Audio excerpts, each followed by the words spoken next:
한때는 합격만 하면 인생이 바뀐다고 믿었던 직업들이 있었습니다. 그 말은 단순한 기대가 아니라 한 세대를 움직였던 약속에 가까웠습니다. 부모들은 자녀의 미래를 위해 선택지를 하나로 좁혔고 학생들은 가장 빛나야 할 시간을 시험 준비에 걸었습니다. 사법시험과 의대, 약대라는 이름은 오랫동안 실패하지 않는 길처럼 여겨졌습니다. 하지만 요즘은 이 약속이 조금씩 어긋나고 있습니다. 개업해도 환자가 없는 병원, 문은 열었지만 의뢰가 없는 법률사무소, 문을 열수록 적자만 쌓이는 약국까지 암울한 현실이 반복되고 있습니다. 이 변화는 개인의 노력 부족으로 설명되기 어렵습니다. 전문직이라는 이름이 더 이상 시장에서 충분한 보호막이 되지 못하고 있기 때문입니다. 그리고 이 균열은 몇몇 직업의 문제가 아니라 한국 사회가 수십 년간 믿어왔던 직업 공식 전반에 나타난 변화입니다. 전문직이 한국 사회에서 특별한 위치를 차지하게 된 데에는 분명한 역사적 배경이 있습니다. 산업화 시기, 한국 사회는 빠르게 성장했지만 이를 뒷받침할 전문 인력은 충분하지 않았습니다. 의사, 변호사, 약사처럼 자격증을 갖춘 사람들은 극소수였고 그들의 서비스를 필요로 하는 수요는 빠르게 늘어났습니다. 자연스럽게 공급이 수요를 따라가지 못하는 구조가 형성되었습니다. 이 환경 속에서 전문직은 높은 소득과 함께 사회적 신뢰를 동시에 얻게 됩니다. 가난에서 벗어나고자 했던 많은 가정에게 전문직은 가장 현실적인 계층 상승의 통로로 인식되었습니다. 시험을 통과하면 안정적인 지위와 수입을 얻을 수 있다는 믿음이 자리 잡기 시작한 것입니다. 국가 역시 이 구조를 활용했습니다. 엄격한 자격 제도를 유지하며 전문직의 희소성을 관리했고 그 결과 전문직 종사자들은 다른 직업군과 구분되는 보상을 누릴 수 있었습니다. 사회는 이를 자연스러운 질서로 받아들였고 전문직은 점차 직업을 넘어 사회적 지위에 가까운 의미를 갖게 됩니다. 명함에 적힌 직함 하나만으로도 신뢰와 존중을 얻을 수 있었고 이 인식은 부모 세대를 거쳐 자녀 세대까지 그대로 이어졌습니다. 학원가는 고시반과 의대 준비반으로 채워졌고 전문직 자격은 명문대, 진학 못지않은 성공의 상징으로 여겨졌습니다. 이렇게 형성된 전문직 신화는 오랫동안 흔들리지 않는 공식처럼 작동했습니다. 전문직이 되면 성공이고 그렇지 않으면 뒤처진다는 이분법적 인식이 사회 전반에 퍼졌습니다. 그러나 시장은 조용히 변하고 있었습니다. 눈에 띄지는 않았지만 이 구조를 떠받치던 전제들은 조금씩 흔들리기 시작했습니다. 지난 영상에서 변호사 시장의 변화를 다뤘다면 이번에는 그 변화가 왜 가장 먼저 그곳에서 나타났는지를 살펴보려 합니다. 변호사는 전문직 몰락의 원인이 아니라 변화가 가장 먼저 관측된 지점에 가까웠습니다. 오랫동안 전문직은 자격을 취득하는 순간 시장 안에서 일정한 보호를 받는 위치로 인식되어 왔습니다. 면허는 안정의 상징이었고 경쟁에서 어느 정도 자유로울 수 있다는 믿음도 함께 작동했습니다. 하지만 변호사 시장에서는 이 전제가 가장 먼저 약해지기 시작했습니다. 자격 보유자가 늘어나면서 경쟁의 방식이 바뀌었고 그 변화는 가격과 조건을 중심으로 한 구조적 조정으로 이어졌습니다. 이 과정에서 업무의 성격은 유지되었지만 보상의 체감은 이전과 달라졌습니다. 중요한 점은 이 현상이 변호사 개인의 선택이나 역량 문제로 환원되기 어렵다는 사실입니다. 변호사 시장은 공급 확대와 경쟁 구조 변화가 동시에 작동했을 때 어떤 일이 벌어지는지를 가장 먼저 보여준 사례였습니다. 그래서 이 변화는 한 직업의 위기가 아니라 전문직 전반이 앞으로 마주하게 될 환경을 미리 드러낸 신호에 가깝습니다. 그리고 이 신호는 변호사에 머물지 않고 다른 영역으로도 천천히 이동하고 있습니다. 의료 분야 역시 비슷한 흐름을 겪고 있습니다. 그 중심에는 오랫동안 가장 안정적인 전문직의 상징으로 여겨져 온 의사가 있습니다. 의대 입학은 최상위권 학생들만이 도전할 수 있는 관문이었고 그 과정 자체가 이미 사회적 신뢰를 의미하는 장치처럼 작동했습니다. 졸업 이후의 삶도 비교적 예측 가능하다고 여겨졌습니다. 개업을 하면 일정한 환자 수를 확보할 수 있고 시간이 지나면 투자 비용을 회수할 수 있다는 인식이 널리 공유되어 왔습니다. 의사라는 직함은 곧 안정과 전문성을 동시에 상징했습니다. 하지만 이 공식 역시 서서히 흔들리기 시작했습니다. 의사 수는 장기적으로 증가해 왔지만 환자 수와 의료 수요는 그 속도를 따라가지 못했습니다. 특히 수도권과 대도시를 중심으로 병원과 의원이 밀집되면서 새로 개업하는 의료기관들은 처음부터 경쟁 속으로 들어갈 수밖에 없었습니다. 일부 진료과에서는 이런 변화가 더 빠르게 나타났습니다. 비급여 진료 비중이 높은 과목일수록 환자 유치를 위한 경쟁이 치열해졌고 자연스럽게 홍보와 마케팅에 드는 비용도 함께 늘어났습니다. 개업에 필요한 초기 자금은 여전히 큰 부담으로 남아 있었고 그 투자를 단기간에 회수하기 어려운 사례도 점차 늘어나기 시작했습니다. 이런 환경 속에서 젊은 의사들의 선택 역시 달라지고 있습니다. 과거처럼 개업을 통해 안정과 수익을 동시에 추구하기보다는 병원에서 월급을 받으며 일하는 의사가 늘어나고 있습니다. 한때는 선호도가 높지 않았던 선택이 이제는 현실적인 대안으로 받아들여지고 있습니다. 의료계 내부에서도 이런 변화를 분명하게 체감하고 있습니다. 과거에는 개업 자체가 성공의 출발점으로 여겨졌다면 이제는 입지, 진료과 선택, 운영 전략까지 치밀하게 고민해야 하는 환경이 되었습니다. 의료 서비스 역시 예외 없는 경쟁의 영역으로 들어섰고 의사라는 직함만으로는 충분하지 않은 시대가 도래하고 있습니다. 약사와 회계사 역시 비슷한 압박 속에 놓여 있습니다.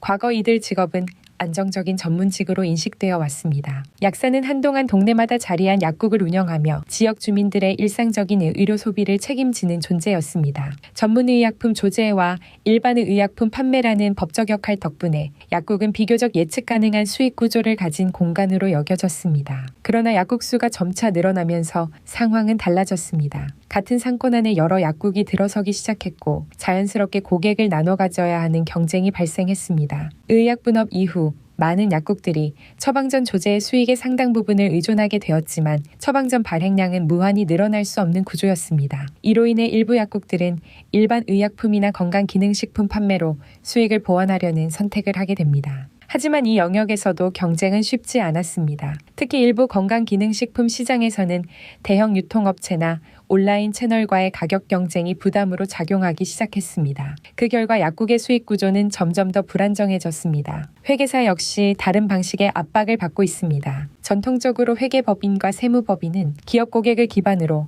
안정적인 수익을 유지해 왔습니다. 하지만 회계사 수가 지속적으로 증가하면서 시장 환경은 달라졌습니다. 대형 법인은 대기업 고객을 중심으로 기존 구조를 유지할 수 있었지만 중소법인이나 개인 회계사들은 중소기업과 개인 사업자를 대상으로 경쟁할 수밖에 없었습니다. 이 과정에서 수수료 중심의 가격 경쟁이 심화되기 시작했습니다. 여기에 더해 기초적이고 반복적인 회계, 세무 업무는 점차 자동화의 영향을 받기 시작했습니다. 세무신고 프로그램과 관리 서비스가 발전하면서 일부 개인 사업자들은 직접 세무 처리를 선택하기도 했습니다. 전문직이라는 타이틀만으로 높은 보상이 보장되기 어려운 환경이 만들어진 것입니다. 이처럼 약사와 회계사 모두 한때는 보호받던 전문 직업이 기술과 시장 변화 앞에서 서서히 흔들리고 있는 상황에 놓여 있습니다. 이 모든 변화에는 하나의 공통된 흐름이 있습니다. 전문직 시장에서는 오랫동안 공급이 빠르게 늘어났지만 그에 맞춰 수요가 함께 커지지는 않았다는 점입니다.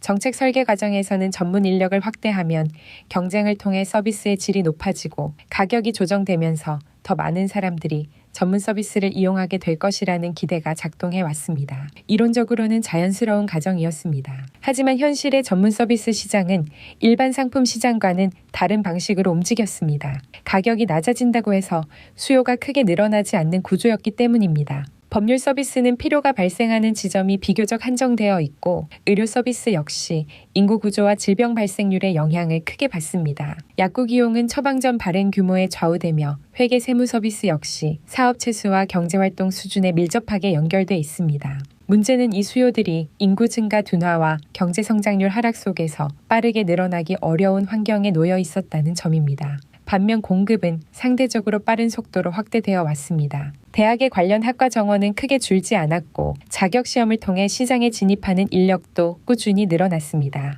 그 결과 일부 전문직 시장에서는 기존 종사자와 신규 진입자가 제한된 시장을 두고 경쟁하는 구조가 형성되었습니다. 시장의 크기는 크게 변하지 않았는데 그 안에서 역할을 나눠야 할 사람만 늘어난 셈입니다. 이런 상황에서 전문직 확대 정책은 단기적으로는 교육과 진입의 기회를 넓히는 효과를 가져왔지만 장기적으로는 전문직 내부의 경쟁을 더욱 치열하게 만드는 결과로 이어졌습니다. 전문직이 되는 것과 전문직으로 안정적인 생계를 유지하는 문제는 이제 완전히 다른 차원의 과제가 되었습니다. 전문직 시장의 변화에는 또 하나의 공통된 흐름이 있습니다. 개인의 전문성과 명성이 중심이던 구조가 점차 자본과 조직이 주도하는 구조로 이동하고 있다는 점입니다. 과거에는 한 사람의 실력과 평판이 곧 경쟁력이었습니다. 하지만 시장이 커지고 경쟁이 치열해지면서 개인보다는 규모를 가진 조직이 유리한 환경이 만들어졌습니다. 병원, 법무법인, 회계법인 모두 비슷한 방향으로 움직이기 시작했습니다. 이 과정에서 개인 전문가는 점점 불리한 위치에 놓이게 됩니다. 자본을 가진 조직은